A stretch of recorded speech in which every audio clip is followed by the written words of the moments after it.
بسم اللہ الرحمن الرحیم۔ مفید الطالبین کا دوسرا باب ہے فی الحکایات والنقلیات، سبق نمبر 28 میں خوش آمدید۔ آج کے سبق کے اندر ہم موٹے بادشاہ کی کہانی پڑھیں گے۔ عبارت دیکھ لیں۔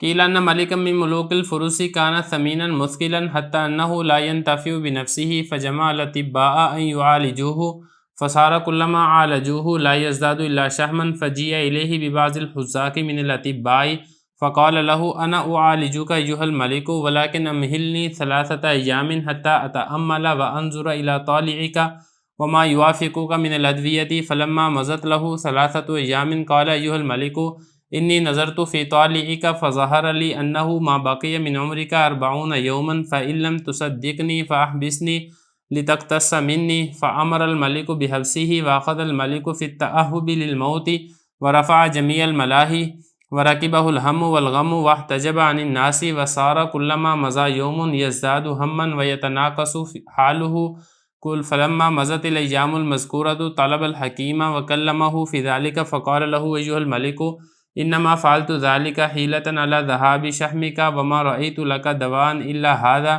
الآن يفيدك الدواء فخلع عليه الملك خلعة سنیجة وامر له بمال جزیل۔ کہا جاتا ہے کہ ملک فارس کے بادشاہوں میں سے ایک بادشاہ وہ موٹا تھا، بھاری تھا، یہاں تک کہ وہ اپنے آپ سے فائدہ حاصل نہیں کر سکتا تھا۔ اس نے طبیبوں کو جمع کیا کہ وہ اس کا علاج کریں، اور وہ ہو گئے کہ جب کبھی وہ اس کا علاج کرتے تھے تو نہیں اضافہ ہوتا تھا اس میں مگر چربی کے۔ لائے گئے اس کے پاس ماہر حکیموں میں سے ایک حکیم، اور اس نے کہا میں آپ کا علاج کروں گا اے بادشاہ، لیکن آپ مجھے مہلت دیں 3 دنوں کی، یہاں تک کہ میں غور کروں اور میں دیکھوں آپ کے ستارے میں اور آپ کو کیا موافق آئے گی دوائیوں میں سے۔ جب گزر گئے اس کے لیے 3 دن تو اس نے کہا ہے بادشاہ میں نے آپ کے ستارے میں دیکھا ہے تو مجھے یہ والی بات ظاہر ہوئی ہے کہ نہیں باقی رہی آپ کی عمر میں سے مگر 40 دن۔ اگر آپ میری تصدیق نہیں کرتے ہیں تو مجھے قید کر دیں تاکہ آپ مجھ سے قصاص لے لیں۔ تو بادشاہ نے حکم دے دیا اس کے قید کرنے کا، اور بادشاہ شروع ہوا موت کے انتظار کرنے میں، اور اس نے اٹھا دی تمام کھیل و کود کی چیزیں اور سوار ہو گئی اس کے اوپر غم اور فکر، اور وہ لوگوں سے چھپ گیا، اور وہ ہو گیا جب کبھی کوئی دن گزرتا تھا تو اس کا غم بڑھ جاتا تھا اور اس کی حالت کم ہو جاتی تھی۔ جب مذکورہ دن گزر گئے تو اس نے حکیم کو طلب کیا اور اس سے اس بارے میں بات کی، تو اس حکیم نے کہا اے بادشاہ میں نے یہ اس لیے کیا تھا ہیلا کرنے کے لیے تاکہ آپ کی چربی چلے جائے، اور میں نے نہیں دیکھا آپ کے لیے کوئی دوا مگر یہ والی، اب آپ کو دوائی فائدہ دے گی۔ تو بادشاہ نے اس کے لیے حکم دیا عمدہ جوڑے کا، اور اس کے لیے حکم دیا کثیر مال کا۔ عبارت اور ترجمہ ہو چکا ہے، اب اس میں کچھ الفاظ ہیں اس کو دیکھ لیں، پھر اس کی تشریح کریں گے اور انشاءاللہ اگلے سبق میں اس کی ترکیب کریں گے۔ ملک بادشاہ کو کہتے ہیں، اسی کی جمع آتی ہے ملوک، اور یہ فرس میں نے آپ کو بتا دیا ہے فارس کے رہنے والے لوگوں کو کہتے ہیں۔ سمین یہ صفت مشبہ کا صیغہ ہے، اس کا مطلب ہوتا ہے موٹا ہونا، اور مسکل اسکل یسکل اسکالن بھاری ہونا، اسی سے ہی باب فعال سے یہ اسم فاعل کا صیغہ ہے۔ انتفع ینتفع انتفاعن فائدہ حاصل کرنا، وہ فائدہ حاصل نہیں کر سکتا تھا بنفسی اپنی ذات کے ساتھ۔ جمع یجمع جمعن اکٹھا کرنا، اطباء یہ جمع ہے طبیب کی، عالج یعالج معالجتاً علاج کرنا، سارا کلما عالج یہ اسی سے ہی ہے۔ لا یزداد ازداد یزداد ازدیاد اس کا مطلب ہوتا ہے زیادہ ہونا، شحم کہتے ہیں چربی کو۔ جاء یجیء اسی سے ہی ماضی مجہول کا یہ صیغہ ہے، جیء لایا گیا۔ حذاق یہ صیغہ ہے مبالغے کا، اس کا مطلب ہوتا ہے ماہر۔ اطباء یہ جمع ہے طبیب کی، وعالج کا عالج یعالج یہ گزر چکا یہاں پر بھی اور پہلے بھی۔ ملک بادشاہ کہتے ہیں امہلو امہل یمہل امہال اس کا مطلب ہوتا ہے مہلت دینا، آپ مجھے مہلت دیں 3 ایام 3 دن، حتی اتامل تامل یتامل تاملا اسی سے واحد متکلم کا صیغہ ہے، یہاں تک کہ میں اس کے بارے میں غور و فکر کروں اور انتظار کروں۔ نظر ینظر اس کا مطلب ہوتا ہے دیکھنا، طالع اس کا مطلب ہوتا ہے یہ برج بھی اس کا مطلب ہوتا ہے، اور اس کا مطلب ستارہ بھی ہوتا ہے، یعنی کہ میں آپ کے برج میں دیکھوں اور میں آپ کے ستارے کے بارے میں غور کروں، اسی کے مطابق میں دوا کو تجویز کروں۔ اور وافق یوافق موافقتاً جو چیز موافق ہو کا آپ کے، کون سی چیز آپ کے موافق ہوتے ہیں۔ ادویہ یہ جمع ہے دوا کی، یعنی دوائیوں میں سے کون سی دوائی آپ کے موافق ہوتی ہے۔ مضا ینزی اس کا مطلب ہوتا ہے گزرنا، اسی سے ہی مؤنث غائب کا صیغہ ہے۔ اور اس کے بعد آپ آگے دیکھیں نظر تو نظر ینظر اس کا مطلب ہوتا ہے دیکھنا، طالع پیچھے گزر چکا ہے، ظہر یظہر اس کا مطلب ہے ظاہر ہونا میرے لیے، باقی یبقا باقی رہنا، عمر کا 40 یومن، تصدقنی صدق یصدق تصدیق اس کا مطلب ہوتا ہے کسی چیز کو سچ قرار دینا، تصدیق کرنا۔ آگے دیکھیں حبس یحبس اس کا مطلب ہوتا ہے قید کرنا، اور اقتصا یکتسو اختصاص، قصاص لینا، قصاصاً کسی کو قتل کرنا. اور اس کے بعد آپ آگے دیکھیں حبس، یہ اسی سے مصدر ہے، حبس یحبسو سے. تعہب، تعہب کہتے ہیں انتظار کرنے کو، باب تفاعل کا یہ مصدر ہے. اور رفع جمیع الملاہی، ملاہی یہ جمع کا صیغہ ہے اور اس کا مطلب ہوتا ہے کھیل کود کی چیزیں. اور رکیبہ یرکب سوار ہونا، ہم کہتے ہیں فکر کو، غم یہ بھی اس کا معنی ہے غم کو کہتے ہیں. اور احتجب یحتجب احتجاب، چھپ جانا، لوگوں سے وہ چھپ گیا، سارا ہو گیا وہ. مزاحم جی، اس کا مطلب گزرنا، جب کبھی کوئی دن گزرتا تھا.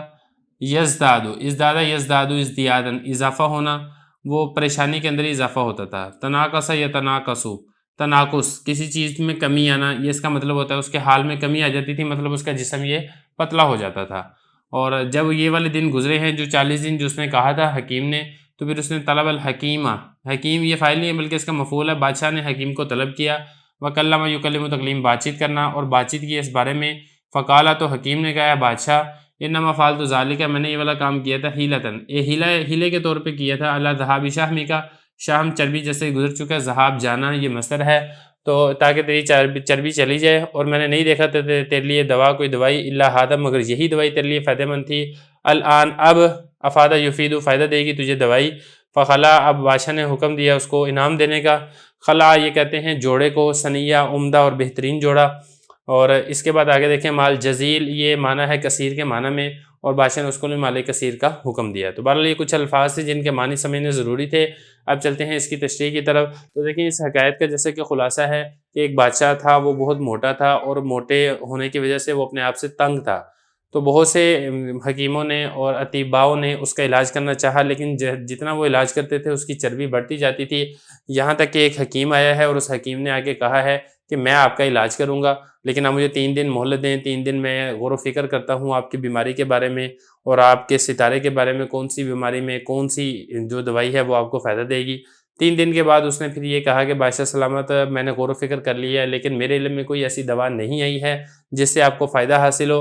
مجھے تو یہی معلوم ہو رہا ہے کہ آپ کی زندگی زیادہ سے زیادہ 40 دن یہ باقی رہ چکی ہے.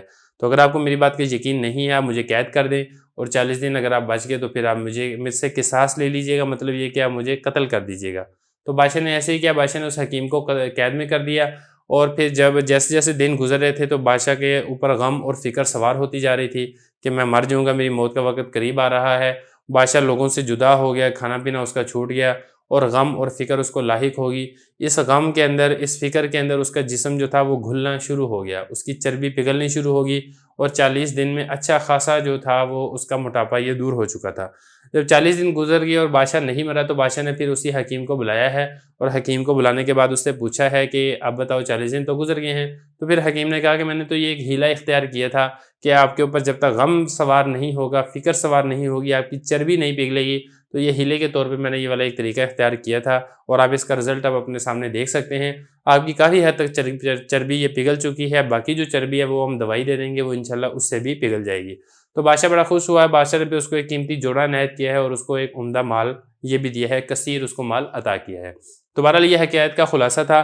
اب چل لیتے ہیں اس سے کیا ہمیں سبق حاصل ہوتا ہے. اس میں دیکھیں سب سے بڑا سبق تو یہی حاصل ہوتا ہے کہ موٹاپا یہ بہت بڑی بیماری ہے، اپنے آپ کو اس سے بچانا چاہیے، اور کوشش کرنی چاہیے کہ آپ کا جو جسم ہے وہ دبلا پتلا اور سڈول یہ جسم ہو.